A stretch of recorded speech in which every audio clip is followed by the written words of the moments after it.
Okay. So, I guess we'll get started. Let's see. Let's do it. Everyone already scanned it? Everyone good? Okay. 3 more seconds, too. Did everyone get a cookie? Please take one, because if you don't, then I'm going to have to eat them all, which will be terrible for my stomach since I have not eaten anything else today. I know y'all didn't eat breakfast. That's half cookie, half sugar cookie. There's also just like regular. There's like regular. Here, let me dig for it. You want like a regular one?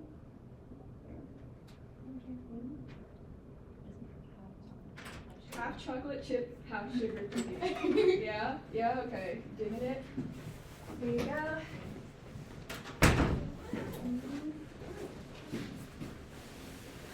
There's regular cookies too.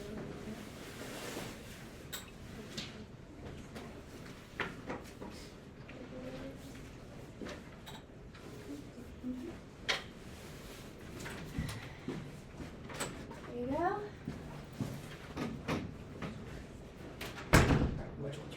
Is chocolate chip cookie or sugar cookie? Yeah. Thank you.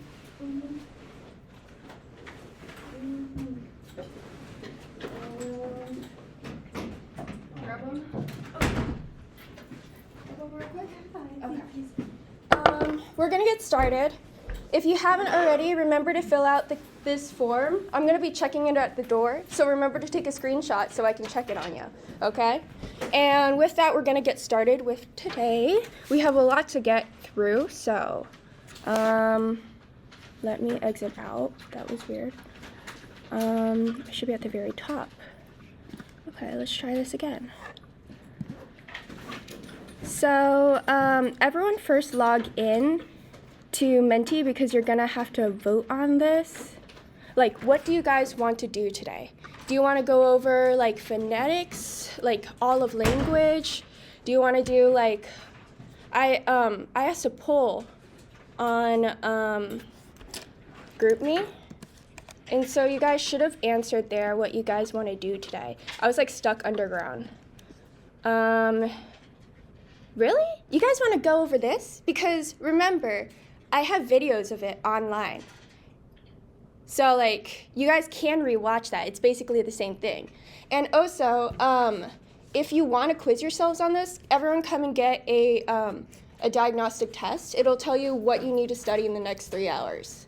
It has practice tests on all the Piaget stages and what you'll need to know about the stages. Do know that you should be able to write this out in full. If it's asked as as a question, take it.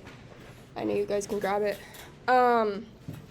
So if you're looking over this and you are confused, then yes, I would recommend going over the lecture that I gave on Piaget. It's online. There's like so many phrases that I just put it into this like choose your own adventure, like fill in the blanks type shit. And if you can't do that, then yeah, you need to go rewatch it. And yeah, I can teach it today again if you want. It also has like a bunch of multiple choice that I like tried to grab the most key points from all of the lecture, and then I put it into ChatGPT and asked it to make multiple choice questions. So take a look at that. But yeah, this is kind of like you need to figure out what you don't know and study that in the next couple hours kind of thing. So yeah, I guess we can go over Piaget. Does everyone remember the mnemonic? It had something to do with Cheetos. Oh. Cheetos, yeah, Cheetos from 7-Eleven. There was 2 of us, so the 2 of us are going to 7-Eleven to get some puffy Cheetos. Yeah? Yeah, I know you know it.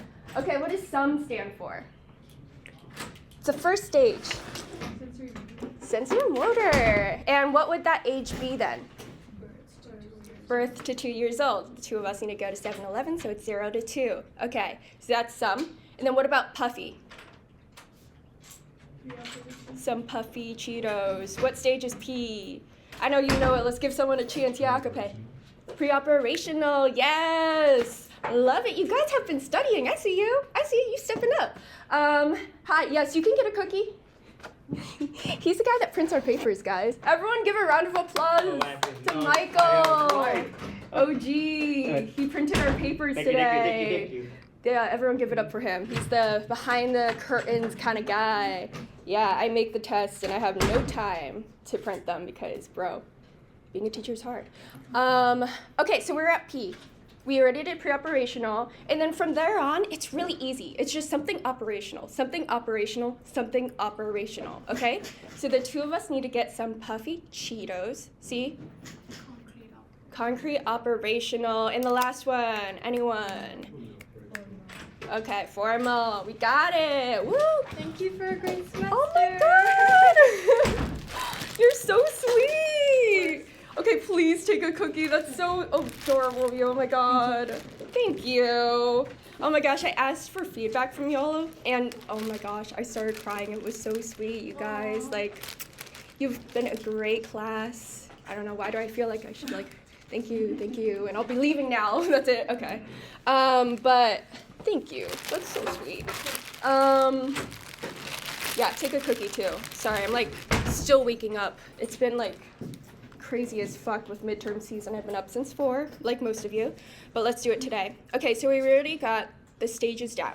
Y'all know that basic stages, okay? Basic stages, the times, and now we're gonna dive into what goes with each stage. So, I can actually skip around. Let's go.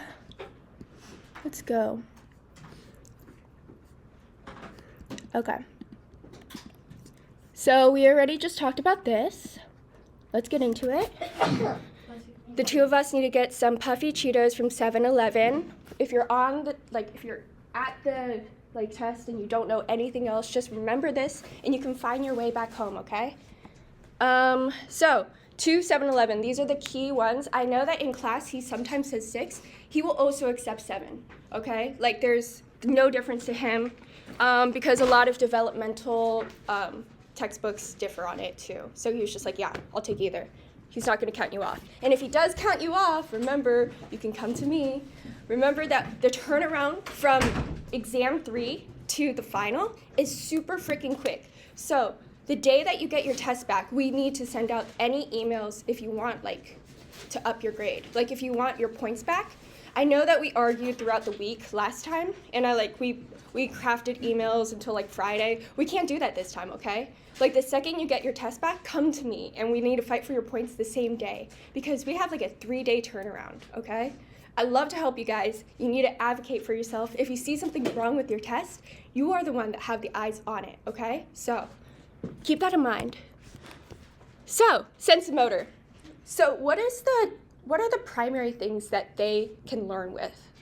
What is something that they have underneath their belt? They're born with systems. And what are those systems? I kind of hinted at 3. The first one is sensory. They have sensory system. They can see around. We know from experiments that looking and gaze habituation is a huge thing, okay? Remember gaze.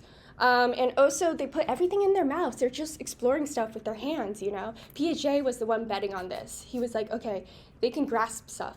We found out that he was wrong, okay? So if you're taking anything from this, remember to roast Piaget in your short answer, okay? Piaget is, he's fundamental, and he's a pretty chill dude because he made developmental psychology, but he betted too much on the fact that all babies could reach out and grab stuff and da-da-da-da-da, when they're still learning, they're still growing. He needed to focus more on their ability to look at shit. Looking is always easier than grabbing, okay? If that comes up on a short answer, remember to include that point. You can't just say, oh yeah, Piaget was perfect and we love that dude. Nah, you have to roast him, okay? Remember to roast him. Okay, and the last one is the learning systems. You should know this. This is the schemas. Remember the difference between accommodation and assimilation. Remember when we were talking about that cycle, and then we went through all the weird things that babies say, and they said ice blocks or something, and it was that's just water blocks or something, water bricks, I think. Yeah, that is all about the schemas, okay? Can anyone tell me the difference? Because I bet it's going to be a multiple choice question, especially in there. If you haven't gotten a practice test, come get one. And a cookie. Please eat the cookies, because last time you guys left me with half a dozen, and I ate them all the same day, which was kind of.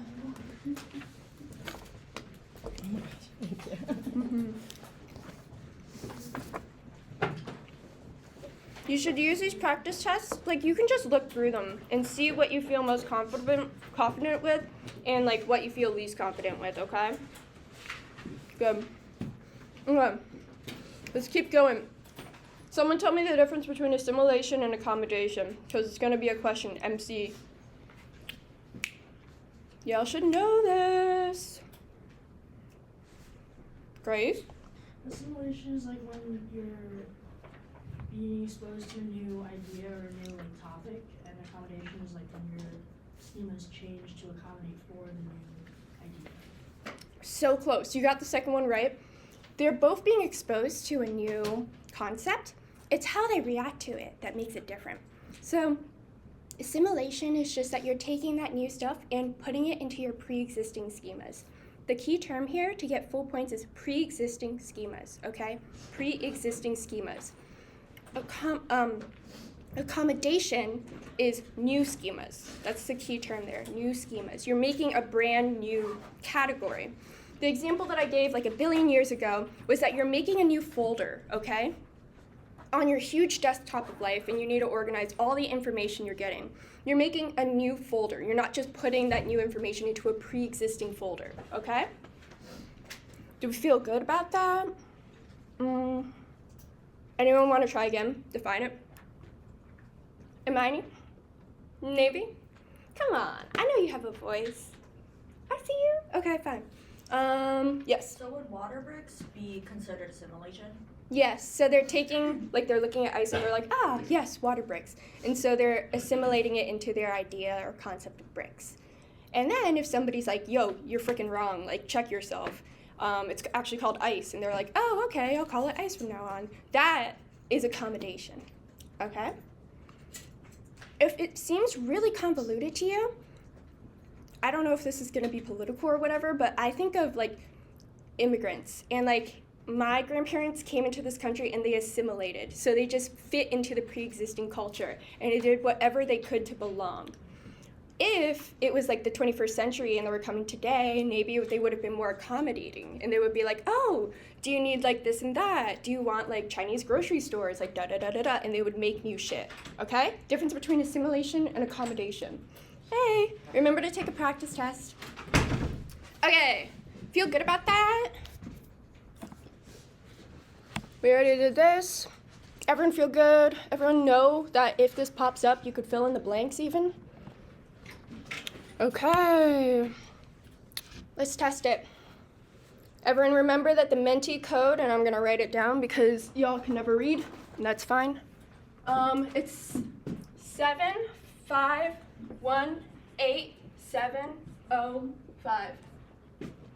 Actually, I don't think you can read my handwriting either, so that's an L. Crap. That's good. That's good. And if this is confusing to you, go back and look at the written notes and look at don't forget a practice test and a cookie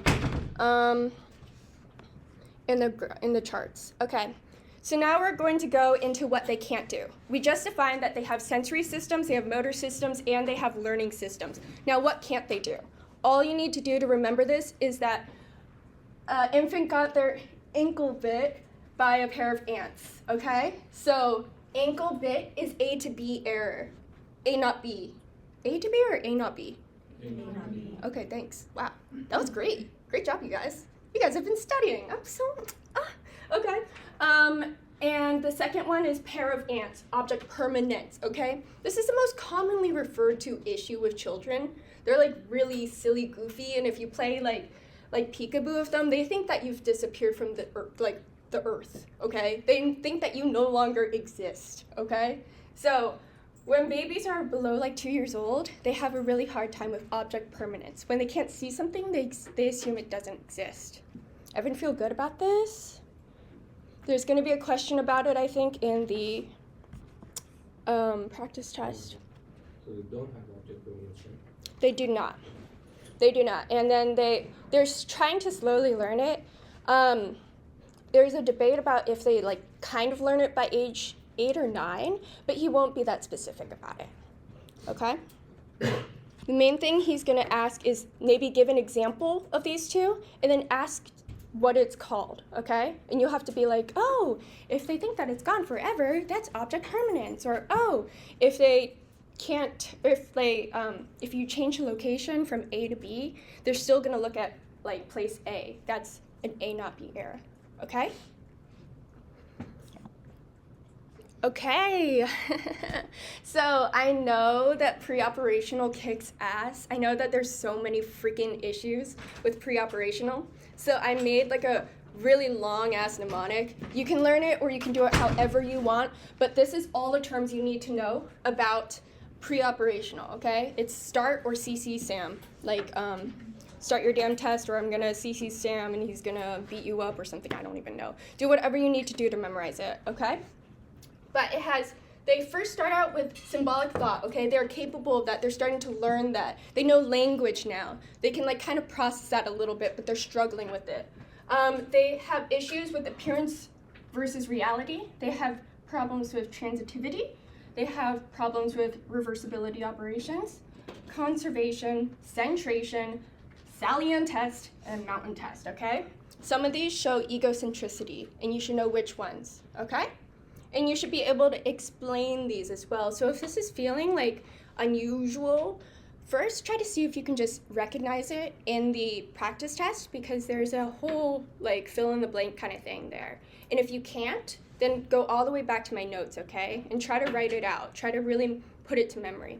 Also on the, I think it's the informational charts, I have videos linked to each of these experiments. Okay, so if I'm not explaining it right and my notes don't make any sense, you can go back and watch it yourself. I also show it in the lecture. There's a developmental lecture on my YouTube channel, so you can see it there. Do we feel like we should still go through these? Thoughts? Yes, no? Raise your hand if you want to. 2? Okay, raise your hand if you don't want to. Okay. You guys feel good about that then? Okay. You know where to get your resources? If you don't, okay, you can go to the developmental lecture on YouTube. Okay. So, yeah, I'm gonna skip through these because that's all examples. I also gave you guys like a practice like in-class thing that had a lot of these examples too. If you didn't struggle with that, then you should be good. That was just a check-in to see if you absorbed all of that. And these slides will also be online, so you can test yourself later. Okay, so that was 2 to 7. What's after 7? It's just 11. Yep. And so concrete operational is 7 to 11 years. And they are now able to like completely reason logically about concrete objects and events, okay? They can logic it out.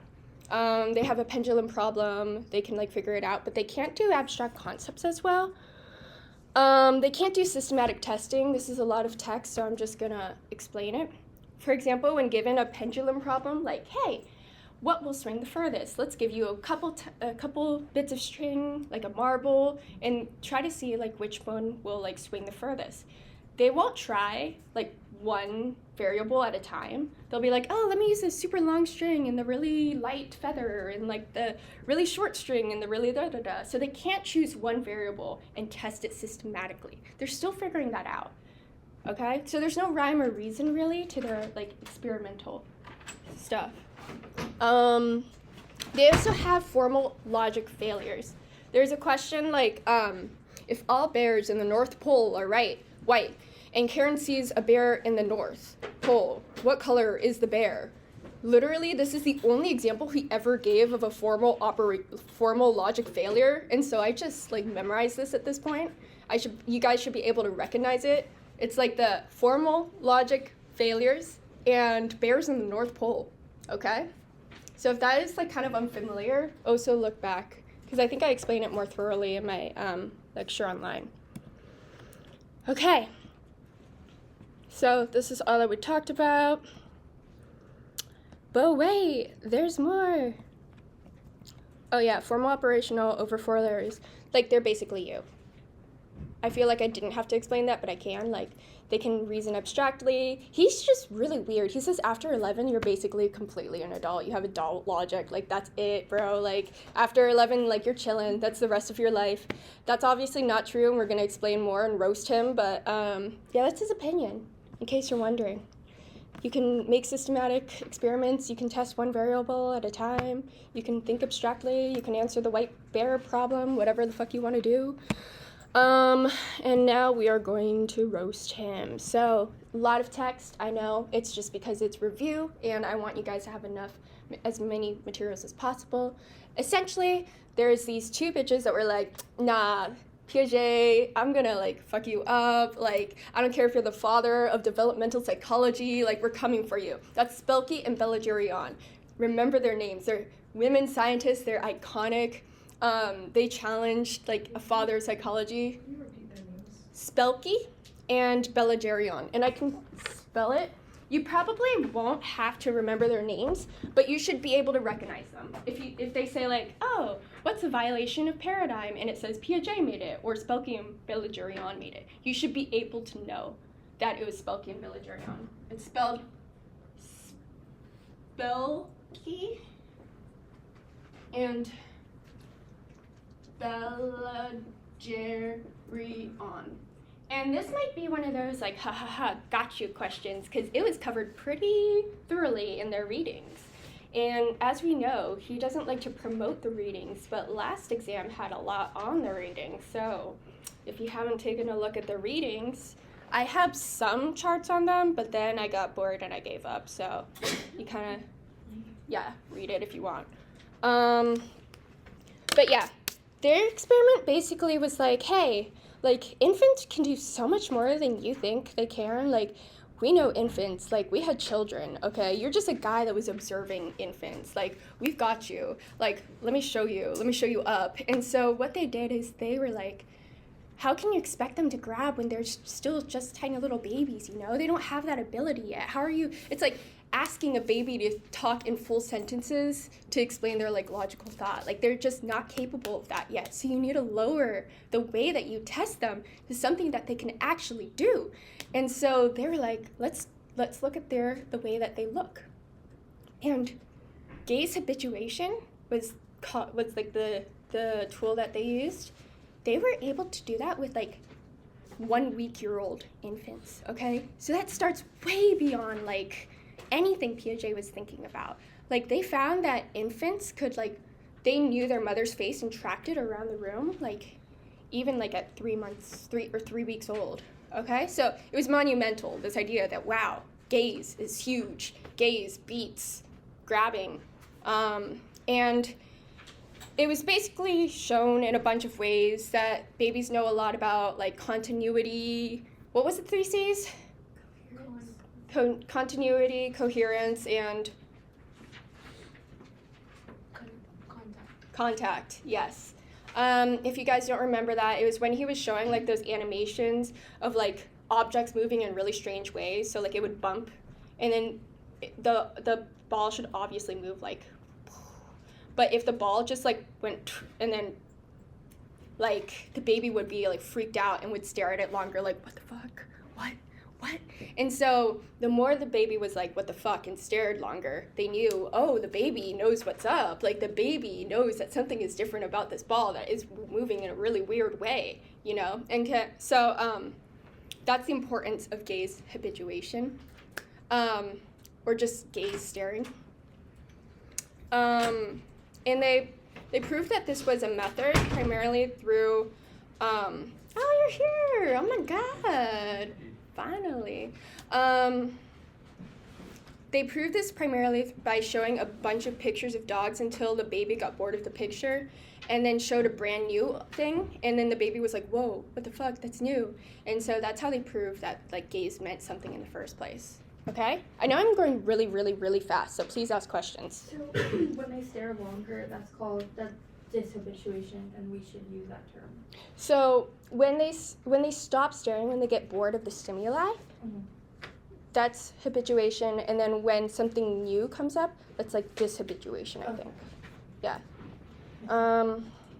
Any other questions? The contact thing that you said, is it with this, like habituation gaze? So that had to do, yeah, they were using gaze as a way to find out that the baby knew something was different. If like it didn't contact but the ball still rolled and the baby was like, what? They used gaze to figure out that the baby knew that something was up. Does that make sense? Okay. Questions, because I know I'm going fast. No? Okay. I know I'm going super fast, so there is also like a video. It's on the charts. Go find it. Yeah, bunch of stuff. We already talked about this. And let's try to see if you guys know what's up.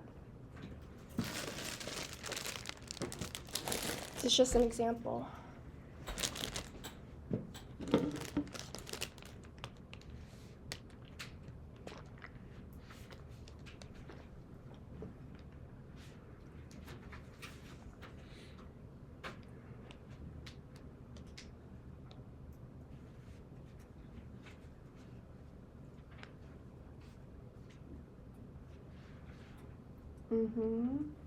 Yeah. So he might throw a bunch of random ass words at you, okay, that maybe you're not too familiar with. What you need to be able to do, and what I'm trying to have you practice here, is knowing the key principle. All you need to know out of all of this is gaze duration. You should be able to recognize this, and the rest of the information doesn't matter, okay? You not only do you need to like study and shit, but you should be able to pick out what you have studied, okay? Even if he throws curveballs at you, even if he talks about stuff you've never seen before, because this was based out of the book, the textbook that some of you didn't read, you should still be able to. You still have that knowledge. You just need to be able to use it, okay? Yeah, blah, blah, blah, blah, blah. Okay, social cognition. How did you guys feel about it? Kind of good, kind of bad. He posted it on, like, Brightspace. Who actually, like, watched it? Did anyone actually? Okay, please. Please raise your hands, because that was something that will be on the test that is in T-minus, like, 7 hours, bro. So if you haven't watched it, like, I was going to make a, like, mini lecture series on social cognition in group and DSM, but then I noticed that, like, people didn't watch, like, the whole class didn't watch my previous videos, so I'm like, damn, feels bad. That's on me. So go watch his videos at least, okay? Like, watch something. Okay, and then I'm gonna talk about it now, just in case you haven't. Take this in for a second. I know it's a weird ass mnemonic. I know you're probably sick of my mnemonics by now, but this has all the terms you need to know about social cognition, okay? So if you can just remember CHAMPS with like 2 M's, 2 P's, 2 S's, I know it's weird. You have everything you need for any kind of question that he might throw at you or situation, and then you have to pick out like the term, okay? So like do whatever you need to do with this mnemonic. And also, if these already are all familiar to you, then fuck, you don't need to know my mnemonic at all. You can just like use your knowledge already, okay? So this is only for people who are struggling to know all these terms. If these terms are not familiar, please find a way to organize them in your mind. I'll give you guys a second.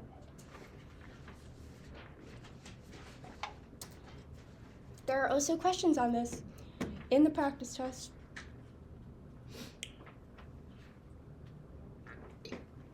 Okay. Thank God for self-CI. Okay. Do you feel good about it? Do you want to skip it or do you not want to skip it?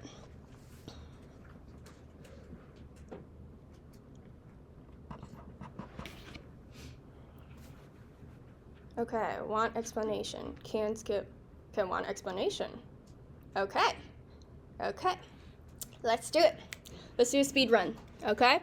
So, mind melding, it's a super big topic. He talks about it and randomly throws in mind melding throughout like his lectures on social cognition and group.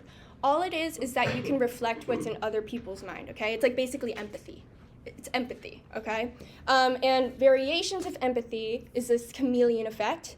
I do this in interviews where if someone's speaking in like a Valley Girl accent, then I'll start speaking in a Valley Girl accent too, and then we'll be like, oh my god, like da da da da da, and it makes people like you more. The more you are like the person that you're with, they're gonna like you more. If you just mirror them, this is like a secret tip, by the way. Like if you just mirror whoever you're with, they will like you a lot more. They will empathize with you more. They'll be able to go out of your way for you. Like that dude, he loved talking about K barbecue. I just sat down. I like talked about K barbecue every time I saw him. Now he's printing papers. Like it works, okay? Chameleon effect. Just like mirror whoever you're with, okay? And that is a form of mind melding because that's still empathy, you know? You're still like reflecting what they're giving out. Okay, does that make sense?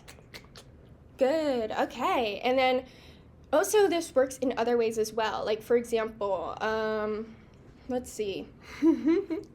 I watched this, I was going home at like 3 a.m. because Bopst and studying, and I watched this really sleep-deprived student run straight into a pool door at Bopst, and he like completely fell down onto the ground, and like his stuff flew everywhere, and I was like, ooh, like damn, like, and then I started laughing, but for a second I was like, ooh, like, I almost felt that pain, you know? I was like, ooh, like I remember that time that I fell down an entire stairway, like I remember that, like I can feel you, you know? And that's perceiving the other person's pain. We have mirror neurons inside our brains that will fire by just seeing another person and what they're going through, okay? And what lights up particularly is the anterior cingulate cortex, okay? This is really important when it comes to social cognition in groups. This is gonna pop up again when you're left out of a group, your anterior cingulate cortex will also light up in the same way. And it shows that physical pain like has the same neural firing as emotional pain. A lot of people are like, ugh, the brain, whatever, like I don't want to talk about it, I don't want to know about it, I love the brain. And so when I learned about this and like how emotional pain is the same as physical pain, I found out that I like knew I was gonna break up with this girl, and I practiced like enduring pain. Like I ran hella long, I practiced putting my hand in cold water, and I built up my physical pain tolerance. And then when I broke up with her, it helped with my emotional pain tolerance. And that is because the anterior cingulate cortex like fires in the same way, okay? I want you guys to know that it's like the same firing. Social isolation and physical pain, same thing, okay? So if you ever are gonna break up with someone or like ditch a friend, know that you can practice physical pain, and it has a correlation. Like you will be better at like handling emotional pain as well, okay? So everyone feel good about those two ways of mind melding? Empathy, okay? Mind melding, empathy, being able to reflect the other person's mind. Melding your minds together. Okay, and this is an example of chameleon effect. If anyone knows Parks and Recreation, April like does the whole Valley Girl thing and she like reflects her. Yeah, you can watch that later if you want. We don't have time for that because we are going straight into this kind of stuff. So, how do these terms feel to you guys? Do you guys know these experiments? Do you know how people with autism would react to these experiments? Do you know how people with Williams syndrome will react to these experiments? Because you can't only know what these are about and know the definitions of these. You need to integrate that material together. So we're gonna go over that right now. If we're running out of time, we're kind of running out of time. What do you feel most or least confident on? Least confident. What should we review the most?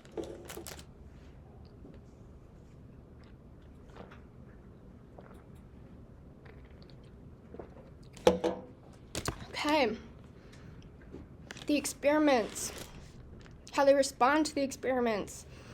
Okay, so this is super easy. I'm going to show it on a chart, actually.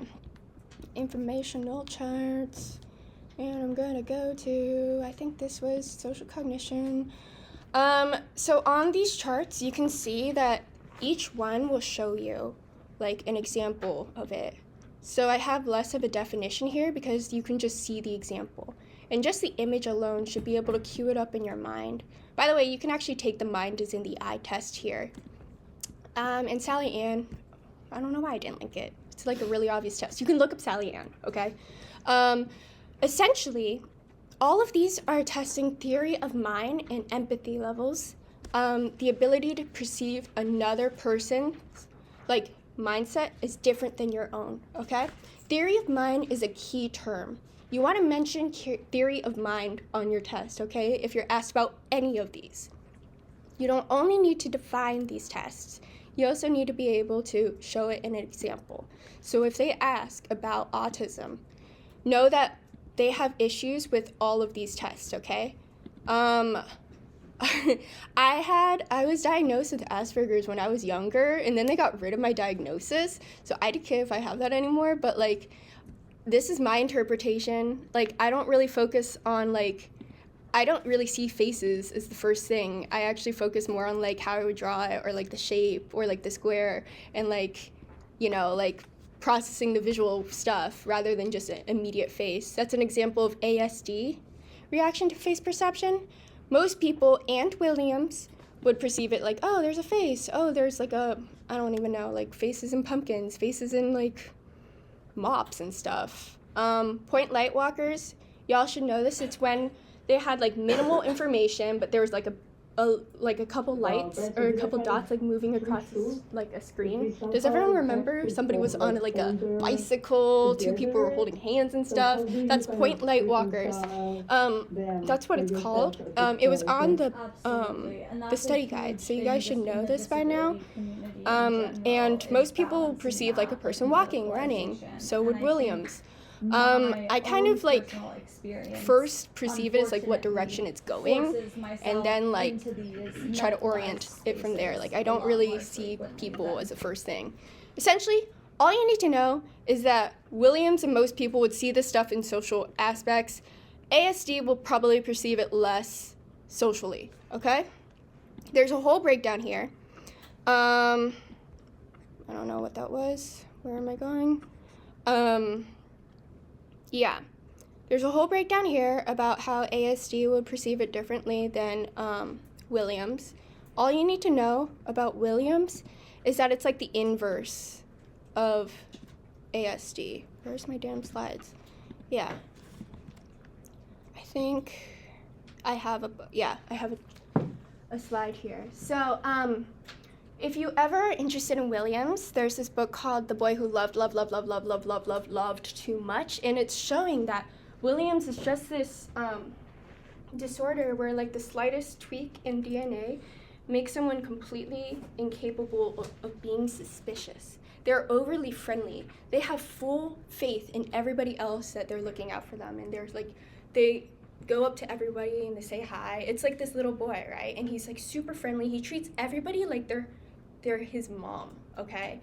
And so this mom is like, damn, like who am I? I'm not that special. And like, she's faced with this dilemma, like, should I keep him in the house and never let him see anybody else because he's gonna get himself in trouble? Or should I just let him like figure it out in the world? The entire like premise of this, or what you need to take away, is that Williams is overly friendly, very socially like charming, like they are very, very socially like adept, versus ASD, who has more social defects or focus more on things that are not immediately social, okay? Everyone see the inverse aspect of it? I know that it's like a really drastic reductive approach because like both of them are huge fields and they shouldn't just be seen as opposites of each other, but that's how he explained it in the lecture, so I'm gonna give your brains a break. Just remember that. Okay. We already talked about the anterior cingulate cortex a lot, so I'm going to skip that. The social brain hypotheses. Can anyone tell me the social brain hypotheses without looking at it?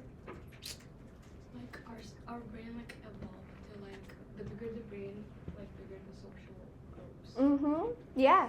Groups was so important for our survival as a species that it directly impacted the evolution of our brains. Okay? So like our survival depended on having as many connections as possible. You know, if you know that homie who has acorns and that homie who has wheat and like that homie who knows how to build houses, you're more likely to survive. And your brain needs to get bigger and bigger and bigger in order to like handle all those connections, because with each person, that's a complex interaction, you know. I don't treat Professor Knowles the same way I might treat Kaylee, you know. Each one is so complex that we need a lot of like room in our brains. We need bigger and bigger brains. And they see this in animals still. Like, I think dolphins have really complex relationships, and they have huge ass brains as well. They're really smart. Go them.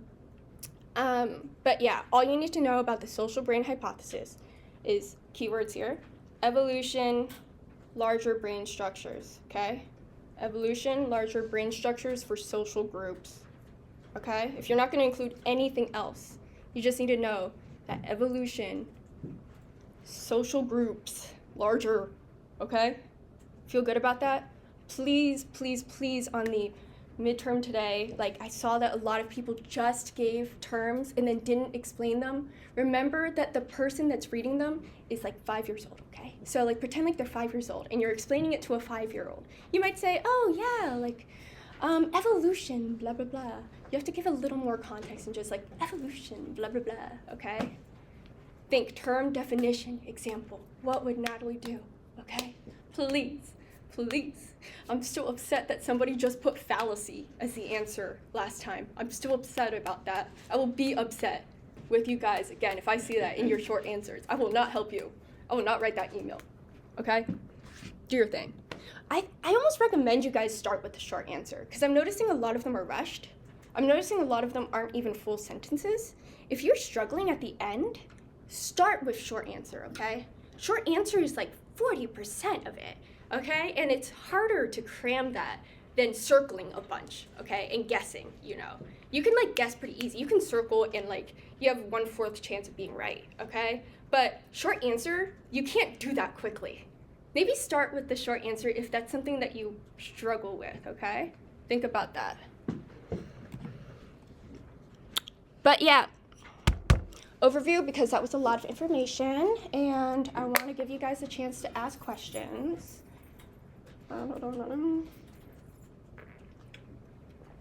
Yeah. Joseph, right? Yeah. I saw on your study guide, the practice exam, there was questions about involuntary and voluntary responses, but it wasn't on the study guide that he gave us. That was in the readings. And I wanted to be, after the last one, I was worried that he was going to pull some stuff from the readings. And so I just wanted to cover my ass. If it's not on the study guide, I would deprioritize it.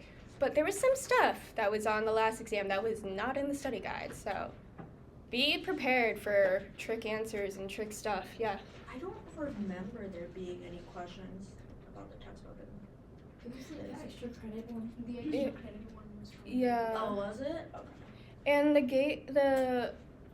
the idea of like there being a contrast difference was phrased in a way that was similar to the textbook. Oh.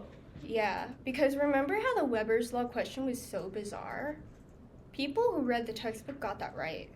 Like at least 1/3 of the class actually did get that right. We still won it because like I think 2/3 of you got it wrong.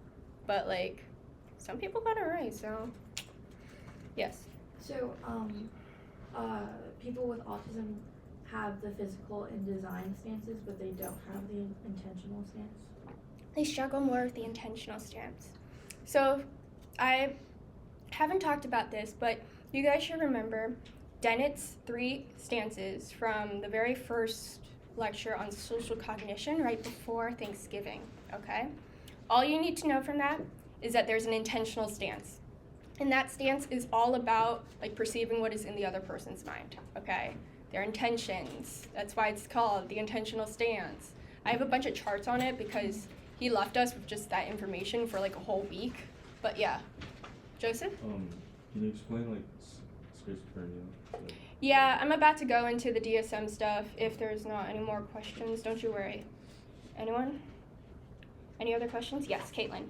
Just were any keys and markers? Yes. I even show it in the brain in a video online, and I can do it again. So with Wernicke's and Broca's aphasia, you should be able to give an example of what a patient with that would like sound like, okay? Like you need to be able to give an example. Like if you asked Broca's aphasia patient a question, what would they respond like? You should be able to know that they have problems, they have intact comprehension, but they have impaired production. Okay, so let me just show this to you real quick.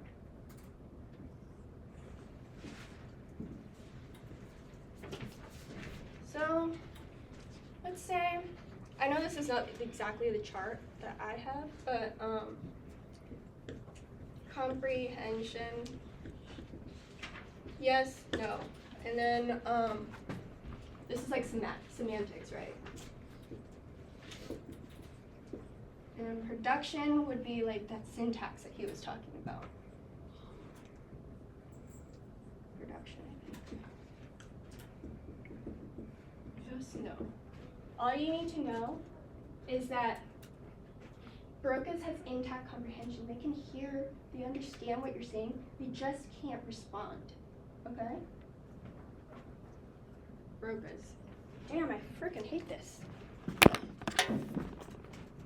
Broca's.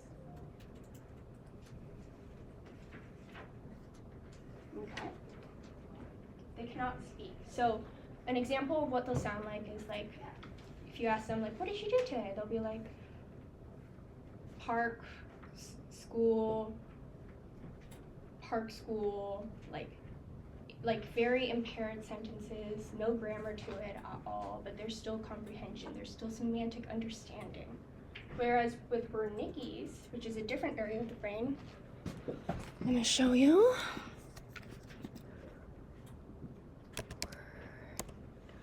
Wernicke's. See how it's over here now? There's two different parts of the brain. You'll talk to them. You'll say like, "Hey, how was your day today?" And they'll be like, "Oh, tree, clock, cat, and iPad, left, backpack." You know, so they have failed comprehension, so failed semantics, but they still can speak a lot. You know, they're saying whatever they want to say. You know, it's just complete word salad. It doesn't make sense at all. So they have impaired semantics and comprehension, but they have intact semantics. Okay. That's our alarm that we would have had if we had comp check. We don't have comp check anymore. You already did your very last one. But yeah. That's an example of Wernicke's and Broca's aphasia. You need to know which one has intact comprehension or intact syntax, and impaired versus impaired.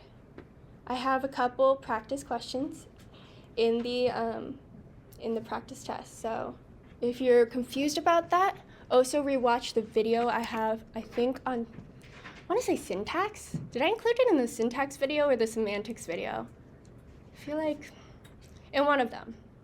I have like a pretty good thorough example, especially of it in Mandarin too, which is pretty cool. Everyone feel good about that though? Know the differences between the two of them? Would you rather be able to hear and understand everything people are saying to you, but be unable to say anything back? Or would you rather be able to like say whatever the fuck you want, but not able to understand what anyone is saying? Doesn't it mean like the things you're saying doesn't make any sense either? Doesn't it mean like whatever you're saying doesn't make any sense either? Yeah, whatever you're saying doesn't make any sense. So you're just making sound. Yeah, you're just making sound. So which one would you want? There is kind of a right answer here. I'd rather not be able to like put my words together. Like I still want to know what's going on. Yeah. Because then I'm just like left out, but it's like, what's the purpose? Yeah, that's exactly it. Broca's, okay? Wernicke's, because they can't understand people, they don't even know that people are like, hey, yo, like, you're not saying anything right. Like, yo, dude, you need to go see a doctor. They think that they're chilling. They think they're going smooth because they can't even understand that other people are worried. There is a right answer here. It's Broca's. But I hope that kind of like at least sparked your interest enough to go study it more if you're confused about it. Okay? Everyone feel good about that? Because I'm going fast. Yes. But also if you have Wernicke's, you wouldn't know that you don't understand anyone, and you wouldn't know no one understands you. Yeah, you have like that impaired comprehension. Like there's like I'm not impaired. Yeah, impaired comprehension. Like it would be less frustrating in That's a way. true. But like, of course, because we're able to talk and communicate with each other, we would prefer Broca's because we know we would prefer to understand. But if we had Wernicke's, we wouldn't know we want that. That's true.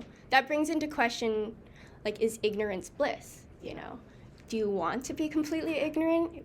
Is that the right answer? I guess that could be. I would personally choose like to know and to be pained with the fact that I can't respond. But I do know some people that would be like, nah, fuck it. Like, I don't want to know that I'm sick. Yeah, good point, Amy. Are you born with it or can you develop? It's usually caused by a, this was on my neuropsych quiz like a second ago. It's caused by a temporal lobe, middle cerebral artery, hemorrhage, stroke, or embolic, like seizure. It's also parietal, I thought. Temporal and parietal. It's, so Wernicke's is actually the superior temporal gyrus. So it's actually still in the temporal part. It's right next to the angular gyrus. So it's still considered part of the temporal lobe. The parietal lobe is the one above it. The parietal lobe doesn't have any language regions. It's primarily about spatial cognition. So yeah, anyways, you don't have to know that for the test. That was just a like fun fact for y'all. If you are interested in neuropsych, you'll have to know that shit. You'll have to be able to explain it in detail. But the only brain stuff that you really need to know, Broca's aphasia, Wernicke's aphasia, anterior cingulate cortex, and the fact that your brain gets bigger and bigger and bigger, the more relationships and groups and like social things you have, okay? Everyone feel good about that? Because I also want to give you guys some time to talk to each other and like do that kind of stuff. We have a couple options now.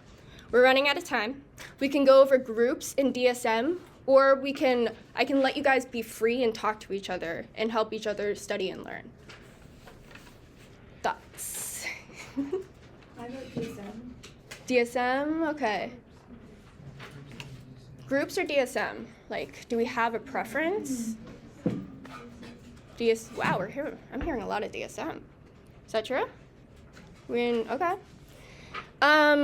You should go over group at some point. It's pretty easy. I just have it summarized as Brand G. I'm just gonna really quick run you through this. Brand G because there was a cult called MKZ or something, and to get into the cult, you would have to brand yourself with the initials of the guy, so Brand G. And then the ways that it kind of ruins your life, there's bystander effect. Basically, some guy falls over, no one helps him. Role conformity, that has to do with the Stanford prison experiment, super fucked up. People get way too into the role of being guards and they start beating people up, even though they weren't supposed to.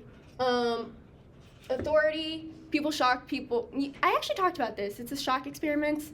I think I talked about this when I was talking about like disclosure or like debriefing at the end of an experiment. But essentially, they were told repeatedly to shock somebody else, and they did it until the person like was literally passed out, and then they kept shocking people. Yeah, that's because somebody was telling them to. Somebody in a white lab coat.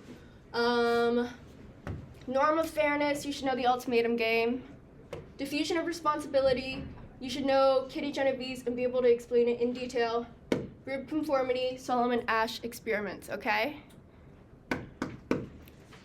Everyone feel okay about that? Are we really ready to move on to DSM? In the Ash experiment, there's like normative and Yes, so there's two ways that like peer pressure gets you, okay? One, it's like you don't want to be seen as weird and you're the only one choosing that wrong answer on poll everywhere and you're like, ooh, like I don't want to be the outsider. Like, I'll just choose the one that everybody knows. So that is normative influence. You want to like go to the norm. You want to be seen as normal. You don't want to be seen as deviant and weird and blah blah blah. And then there's another type of influence where you're like, if everyone's choosing that answer, they probably know something that I don't know, you know? Like, I should choose that poll everywhere question because, like, I probably just didn't study enough and, like, they know what's up. That's informational influence, okay? Those are the two types of influence that go into the Solomon-Asch experiments. Group conformity. Does that make sense to everyone? How one is informational and you're like, they know something I don't. And how another one is, like, norm and you want to be seen as, like, chill and good and, like, part of the crew. Everyone? Good? Okay. I'm gonna skip it then. Everyone ready? Okay, we're gonna leave it behind. Yeah, damn. Yeah, there's a lot. We got through a lot. Yeah, okay, we can go. So, DSM-5, this is partially my fault because I was like, yo, like, we should skip everything else except for, like, the DSM. And then he was like, okay. And then he, like, still did everything, but also the DSM-5. And I was like, bro, that is not what I asked of you. But, where is it? That's an L on my part. Let's go to psychopathology. So I made this chart right here. I think it's the best way to explain things. I can also do it, can run through it. If you want to become a clinical psychologist, which is the main reason why people go into psychology, maybe that's a drastic overgeneralization, but so you can see the very bottom of it as well. You need to know how to categorize normal versus abnormal, okay? There's a lot of people diagnosing themselves on TikTok these days, and they're like, oh yeah, I have OCD, ADHD, ASD, I have everything on the top of the world. That's not true. They don't know anything, okay? You need to go to an actual, like, clinical psychologist, and they determine what is normal and abnormal. And it's usually just a couple symptoms away. It's, like, complete arbitrary, like, how they decide what is a diagnosable, treatable disorder and what is just a person feeling feelings, okay? But because of that, you still need to know what they consider symptoms and signs and the difference between the two of them, which you should know. Everyone know the difference between sign and symptoms? Someone give me the example real quick. A sign is like what others perceive you to be, and a symptom is like how you feel. That's exactly it. Symptom would be like, damn, I'm, like, really depressed and, like, I feel bad. And then a sign is, like, my girlfriend saying, hey, you haven't gotten out of bed in, like, 6 days. Maybe something's wrong, okay? See the difference between it being external, which is sign, and then symptom, which is, like, damn, something, I feel it inside me. That's me, okay? Feel it good? Feel good? Okay, then let's go into this. So we first talk about anxiety disorders. There's also compulsive. He just adds a couple that are just, like, random and, like, actually don't really have any rhyme or reason. But they primarily split into anxiety disorders, depressive disorders, and neurodevelopmental disorders. And then a bunch of random ass ones that are in between here. Let's see how much time we have. 15 minutes. You sure you want me to go through this in 15 minutes instead of, like, talking and discussing with each other? Yeah? Okay, let's do it. Okay, phobic disorder. So these people are more than just regular anxious, you know. Maybe you're, like, on the test day and you're like, ooh, like, I can feel my pulse racing, like, ooh, shit, like, I don't know. Like, phobic disorders, like, they're going out of their way to avoid this, okay? It's, like, beyond, like beyond just a little bit of anxiety. Like, it's fucking up their life in some serious way. Maybe they have to quit their job because of it. Maybe they're, like, not eating because of it, okay? This is, like, serious. And there are, like, 5 different ways, 5 different phobics. And I split it up into basin. So B-A-S-O-N, real quick. It's blood, injury, or injection. So a really common phobic is, like, people who, like, when they go get their blood drawn, nobody likes blood draws, but, like, my brother will actively fight 10 men to, like, get away from blood draws, and then they had to pin him down and use like restraints. That's a phobia, okay? That's like real, like serious phobia of blood injury or like that kind of thing. Injection. Okay, the next one is animals. I have this friend who's like seriously afraid of dogs, and I love dogs, so I don't know what's up with them. But I think they got bit when they were younger, and so like now they're terrified of dogs, and if they see a dog on the street, they will like cross the other way and like move several blocks back. Yeah, animals. Okay. Situations. For example, being in a tight enclosed space. Claustrophobia, walls are closing in. That is an example of a situation. Being in an elevator, the elevator stopping. You're just stuck there for the rest of your life. Or being on a subway stops, you can't get to your students. Bummer. That's a situation. Other, because you just always have to include other. There's always another different one. And then natural environments or disasters. And disasters. And that's primarily like, oh yeah, situations, there's also choking and vomiting with situations. But natural environments, like maybe you're really, really afraid of the ocean. I have a friend who really like thinks that the ocean's gonna swallow them up. That's a natural environment. Pretty straightforward. I feel like you guys got that one. I don't think he'll need you to quote like specific numbers at him, but I just included it there after like watching the entire thing and then typing up notes on it. Social phobia is kind of like all this, but it's specifically for people. So these people are terrified of going outside usually because there's people outside and they don't want to go outside, and like what if somebody sees them when they're doing something really stupid, or like it's like every day is like being in front of the classroom, like having to give a presentation. Okay, that's a level of anxiety. You know the level of anxiety if I like asked one of you guys to come up here right now and give this presentation? That's how they feel all the time towards all people.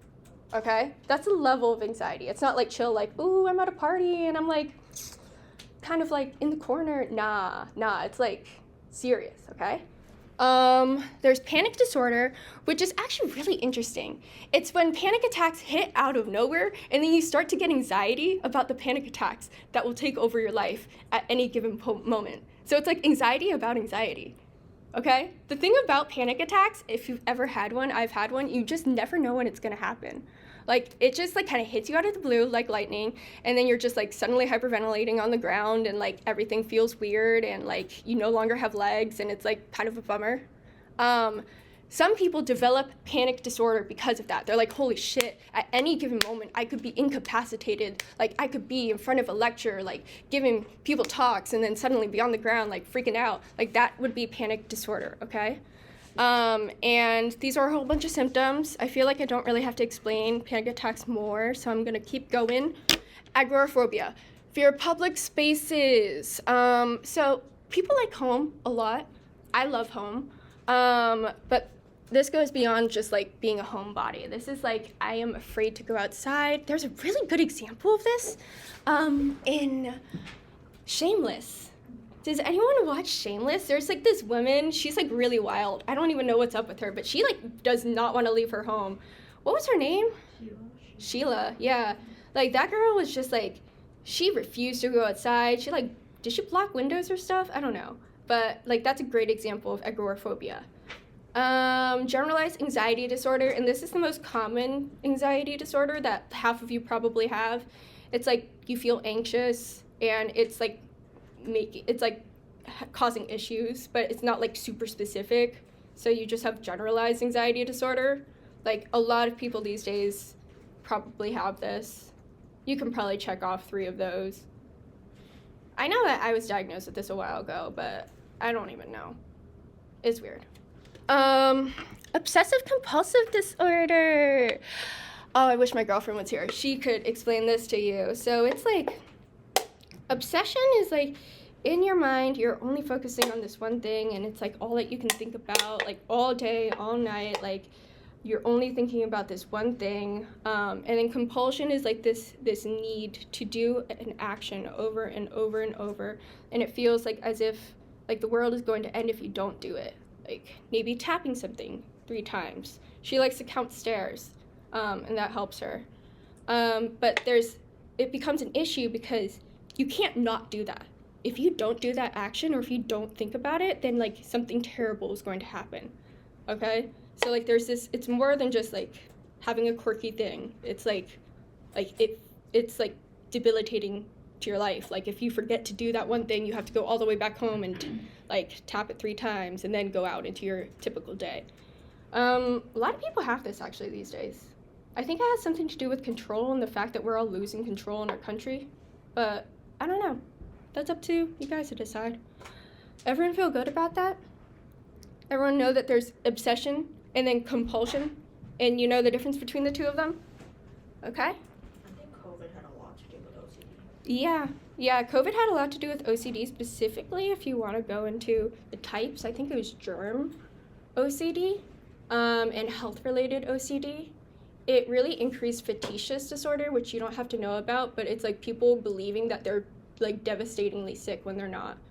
But yeah, not going off track because we have too much. Post-traumatic stress disorder, PTSD. If anybody had like a terrible thing happen in their childhood and it randomly comes back in dreams and stuff, I know I've had one. Like that's an example of post-traumatic stress. I don't have a disorder because it doesn't like destroy my life, and I can still function pretty well without it or with it.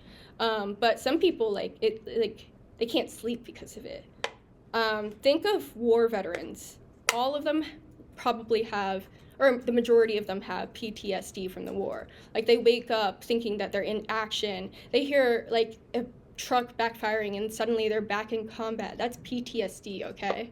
It's beyond regular anxiety, okay? It's like thinking it's life and death because a single thing has triggered your memory. Feel it? Feeling good? Major depressive disorder. How are we feeling right now? I know I'm throwing a lot of information at you, but we only have like 6 more minutes left. Does anyone have any specific one that you want me to go over in the 6 minutes that we have left? Positive and negative symptoms. Okay. So I think of positive symptoms as something that is adding a behavior, okay? And then negative symptoms is something that is taking away a behavior. Okay, positive symptoms are like, oh my God, I'm suddenly seeing brand new visions over there. That would be hallucinations. Or, oh my God, I suddenly have this new belief that I am God and everybody should bow down to me. Okay, that's a new added positive symptom. Okay, a negative symptom would suddenly be like taking away the ability to move. Some people get really catatonic and they just start to not move. That's reducing they're going below the baseline of something, okay? You see how it's either adding a behavior or taking away a behavior? Everyone feel that? I'm forgetting what flat effect and Flat effect is basically they talk, but there's nothing going on in their face. They're just talking like this. Their voice gets really monotone, and it's just they're a blank piece of paper, like that. What else? Abula is the lack of motivation. It's just they're decreasing, they're taking away motivation, so they don't have as much want to do anything. See how that's a negative affect, you're taking away, versus a positive where you're adding? Everyone feel good about that? Last questions. I'm opening it up because we only have a couple minutes left and I cannot cover all of it. This is your last chance before your 3rd exam. You guys are gonna do great. See if you can use the practice exam. It's supposed to be a diagnostic, so you don't have to really fill it out. Just know what you can do fluently and what gives you issues, and then go back and study that in the written notes, okay? I think I am meeting with a couple of you right before the exam. If you go to my office hours, I'm gonna be there. You can come hit me up before the exam. I'll be there chilling. Yeah, same place. If you have any last questions, you can find me there. And thanks for being a great class, y'all. I really enjoyed having you in this class. You guys were great. 10 out of 10. And also, before you leave, I'm making you guys all do the psych recitation form. So before all of you stand up, remember you have to fill out this form, and I'm gonna check it at the door. So y'all better do this right now. Okay?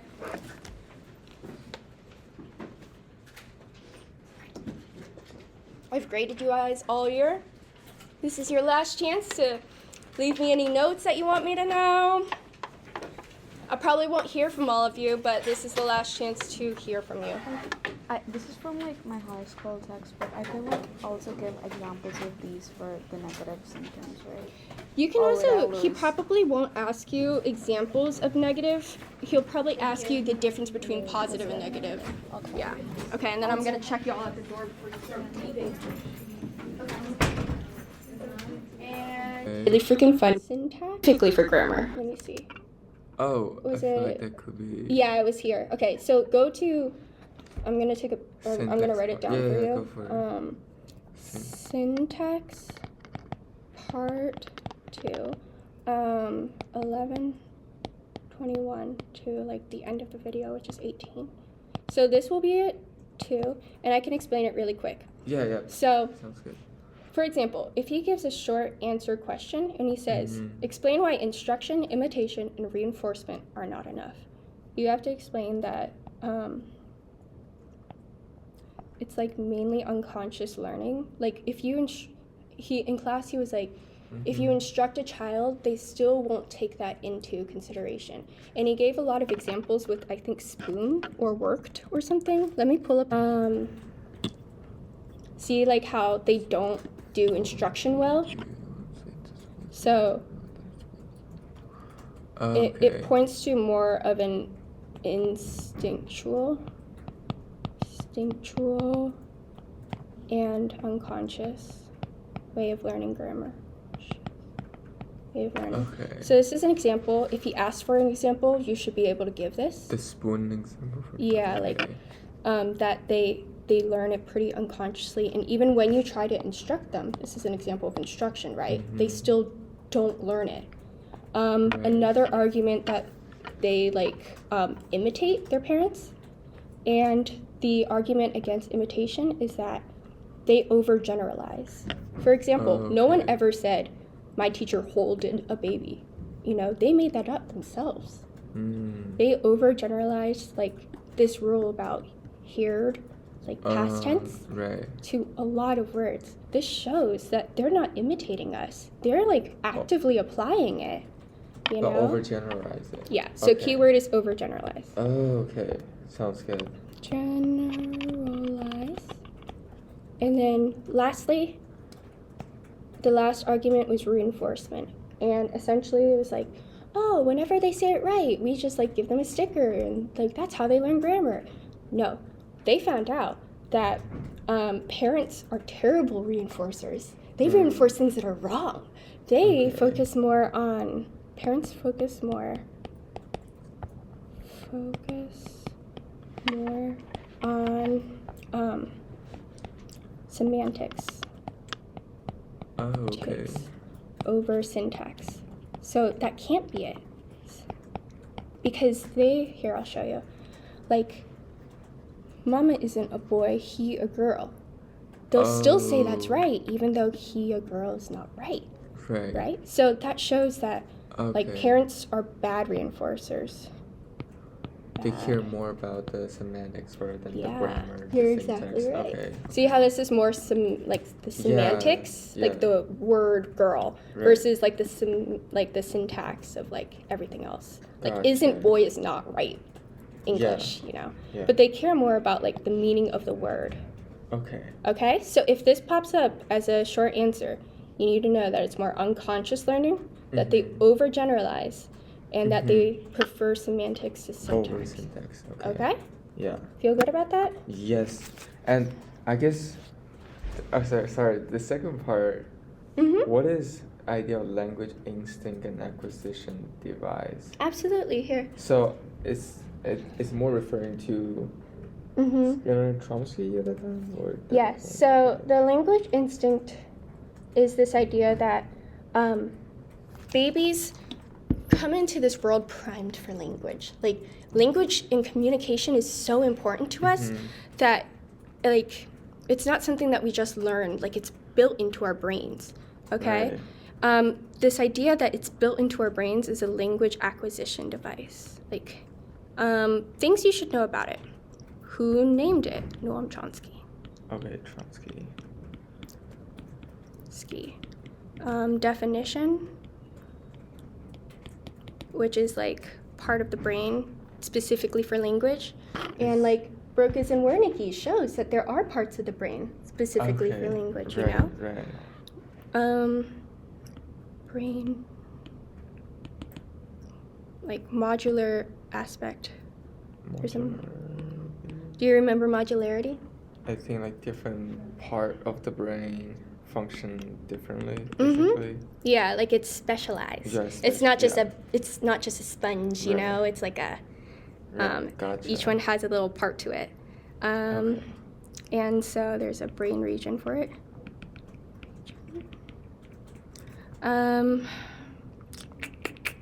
He talks about the language acquisition device and then goes into Genie. Let's see. Yeah, he talks about the language instinct here. See how he uses Genie as an example? You could integrate it into the question, like saying that the device sensitive period to develop it. Okay. You know, even if we have this acquisition device, we still need input for it to fully develop. It's not enough to just have this part of our brain. We have to have the input. The environment. The environment, Okay. yeah. And that was proven through Genie. This kind of like goes into it. Genie. Okay. If you're worried and confused about this, always know that you have To the chart or no or the charts and you And like the kid still turns out fine. Like the kid can still speak. So I have, I will like, review videos. these. I think. Yeah. They will be much if you're more confused helpful. about language, definitely. Sounds good. Mhm. Because I'm afraid this is like at the very beginning of exam 3. I feel like, and I forgot a lot of them. Yeah. Interestingly enough, you guys absorbed a lot of the social cognition and group and everything. Like, I didn't hear that much concern about I think that. that's like pretty easy. I Yeah. feel like. So Everyone thinks that until you're given an example of like, oh, remember that woman who started screaming and nobody helped her? What was her name? And what was the experiment? It's so intuitive, huh? It's so intuitive. Kitty Genevieve. And it was an example of bystander. bystander and also starts with a D. Diffusion of responsibility. Oh, okay. Remember to write diffusion of responsibility. Everybody was listening and everybody saw her and everybody was like ready to call the police. Nobody intervened. Yeah. Nobody intervened, okay? Everyone always thinks it's super intuitive until you ask questions like that. You might not know it as well as you think. Sounds good. Okay? Yeah. Thank you so much for Of course. Thanks for being a great student. Could not do this class without the recitation. Appreciate it. I'm so glad you guys learned something. Yes. Also, Do you know my grade? I can check it right now for you. Low-key scared. I'm going to do the extra credit. I already have like 8. That one dude that I told him to do the extra credit and he didn't do the extra credit. He has no one to blame. Time, right? I don't know. I think the deadline was hella soon. I sent you guys an email about deadlines. Do you guys read my emails? I do. Really? I do. Okay. Let me try. I feel good about myself. Okay. Alright, thank you so much. All right. Have a You good, got this, Victor. great You could get job. like a 70 and be fine. Okay. Bye. Yeah. Thank you. Peace out. Oh, this Thursday. Thank God. Yeah? Yeah. Okay, I know it's kind of soon, but they extended it because everyone was freaking the fuck out. Good. Yeah. I think my grade's okay if I do well. Let's check it.